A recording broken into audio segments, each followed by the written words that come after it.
ഈ സെയിൽസ് എന്ന് പറയുന്ന ഫീൽഡിനെ പറ്റി ഒരുപാട് തെറ്റിദ്ധാരണകൾ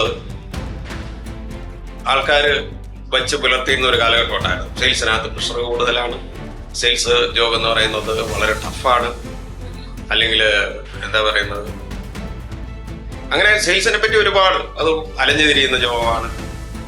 ഇങ്ങനെയൊക്കെയുള്ള ഒരുപാട് കാര്യങ്ങൾ, ഒരുപാട് ധാരണകൾ ആൾക്കാർ വച്ച് പുലർത്തിയിരുന്ന ഒരു കാലഘട്ടം ഉണ്ടായിരുന്നു, പ്രത്യേകിച്ച് യങ് ജനറേഷൻ, യുവാക്കൾ. ഇപ്പോഴത് കുറെ മാറി വരുന്നു. ഒരു കാര്യം മനസ്സിലാക്കണം, ഇപ്പോൾ ഈ ടെക്നോളജിയുടെ ഒരു കാലം, ഇപ്പോൾ ടെക്നോളജി ബേസ്ഡ് ആയിട്ടുള്ള കമ്പനികൾ ആണ് ഇന്ന് കൂടുതൽ റവന്യൂ ജനറേറ്റ് ചെയ്യുന്നതും കൂടുതൽ ഇൻകം നമ്മുടെ പ്രത്യേകിച്ച് ഇന്ത്യ പോലുള്ള രാജ്യത്തുമൊക്കെ കൊണ്ടുവരുന്നത്. പക്ഷെ അതിന് മുമ്പൊക്കെ ഉള്ളൊരു കാലഘട്ടത്തിൽ ലോകത്തിലുള്ള ഏറ്റവും കൂടുതൽ സിഇഒമാരുടെ ബാക്ക്ഗ്രൗണ്ട് എന്ന് പറയുന്നത് സെയിൽസ് ആയിരുന്നു. അതായത് സെയിൽസ് ഒരു കരിയറായിട്ട് തിരഞ്ഞെടുത്ത് അതിനകത്തൂടെ ഗ്രോ ചെയ്ത് വന്ന് വളർന്ന് അവസാനം സിഇഒമാരാകുന്ന ആൾക്കാരായിരുന്നു ലോകത്തിൽ ഏറ്റവും കൂടുതൽ. നമ്മുടെ ഒരു ടെക്നോളജി വെച്ചിട്ട് നമുക്ക് കൂടുതൽ മാർക്കറ്റും കൂടുതൽ ബിസിനസ്സും കിട്ടാം എന്നുള്ളൊരു സാഹചര്യം വന്നപ്പോഴാണ് അതിന് ചെറിയൊരു മാറ്റം ഉണ്ടാകുന്നത്. പക്ഷെ ഇപ്പോഴും ഈ നോൺ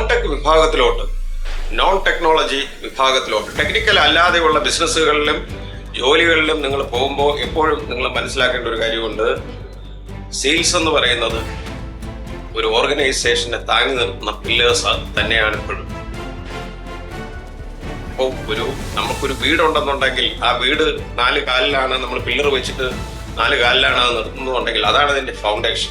ആ പില്ലറുകൾക്ക് എന്തെങ്കിലും സംഭവിച്ചു കഴിഞ്ഞാൽ അത് വീടിന്റെ ഒരു ചെറിയ ഭാഗം മാത്രമാണ് ഈ 4 പില്ലേഴ്സ് എന്ന് പറയുന്നത്. പക്ഷെ ആ പില്ലേഴ്സിന് എന്തെങ്കിലും സംഭവിച്ചു കഴിഞ്ഞാൽ അത് വീടിനെ ബാധിക്കും.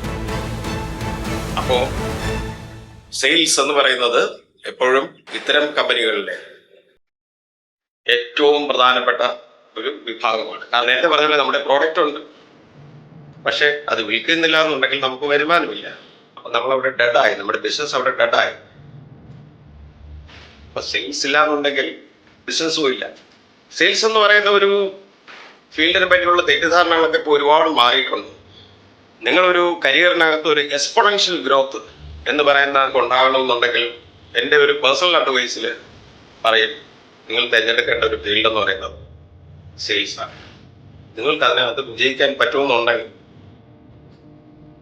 കാരണം വളരെ ലൈവായിട്ടുള്ള ഒരുപാട് ഉദാഹരണങ്ങൾ എനിക്ക് പറയാൻ പറ്റും. കൂടുതൽ ഉദാഹരണങ്ങളിലൂടെ ഞാൻ പോകുന്നില്ല. അതായത് 2005 ഒരു സാലറി വാങ്ങിച്ചുകൊണ്ടിരുന്ന, ഒരു ശമ്പളം വാങ്ങിച്ചുകൊണ്ട് ഇരുന്ന ആളിന് അതിൻ്റെ ഒരു 20 ഇരട്ടിക്ക് മേളിലുള്ള സാലറി 2011 കിട്ടുക എന്ന് പറയുന്നത് ചെറിയ കാര്യമല്ല.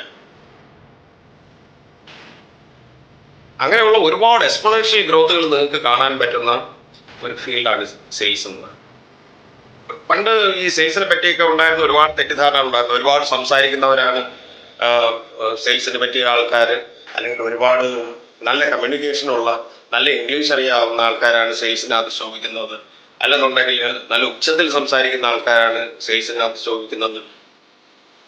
ഇങ്ങനെയൊക്കെയുള്ള ഒരുപാട് ധാരണകളുണ്ടായി. പക്ഷെ ഇന്നത്തെ ഇൻഡസ്ട്രിയും അതിനകത്തുള്ള ഈ സെയിൽസിലൂടെയൊക്കെ കടന്നു വന്ന ലീഡേഴ്സിനെയൊക്കെ നിങ്ങളൊന്ന് ഒബ്സർവ് ചെയ്ത് കഴിഞ്ഞാൽ അതിലൊന്നും പ്രത്യേകിച്ച് കാര്യമില്ലാതെ മനസ്സിലാവും. ബേസിക്കലി ഞാൻ കണ്ടിട്ടുള്ള ഒരുപാട് സെയിൽസ് റോളിലൂടെ കടന്നു വന്ന് പിന്നെ കമ്പനിയുടെ തലപ്പത്ത് ഏറ്റവും ഉയർന്ന പൊസിഷനിലിരിക്കുന്ന ഒരുപാട് ആൾക്കാർക്ക് നമ്മൾ ഈ പറയുന്ന പല ക്വാളിറ്റീസും ഇല്ലാത്തവരാണ്. സെയിൽസിന് വേണ്ടതെന്ന് നമ്മൾ കരുതുന്ന പല കാര്യങ്ങളും ഇല്ലാത്ത, അല്ലെങ്കിൽ അത്രയ്ക്ക് വേണ്ടി ഇല്ലാത്ത അല്പം കുറഞ്ഞ ആൾക്കാരാണ്. അത്ര കഴിവ് അല്പം കുറഞ്ഞ ആൾക്കാർ ഒരുപാട് കമ്പനികളുടെ ലീഡർഷിപ്പ് സ്ഥാനത്ത് നിൽക്കുന്നു. അത് മാത്രമല്ല, ഇന്ന് പെൺകുട്ടികൾ ഒരുപാട് പേര് കടന്നു വരുന്ന ഒരു ഫീൽഡാണ് സെയിൽസ് എന്ന് പറയുന്നത്. അതുകൂടാതെ പിന്നെ ഇതിനകത്ത് ഓഫർ ചെയ്യുന്ന ഇൻസെൻറ്റീവ്സ്, ഇന്ന് ചില സെക്ടറുകളിൽ ഒക്കെ ഓഫർ ചെയ്യുന്ന ഇൻസെൻറ്റീവ്സ് എന്ന് പറയുന്നത് വളരെ ഹൈ ആണ്.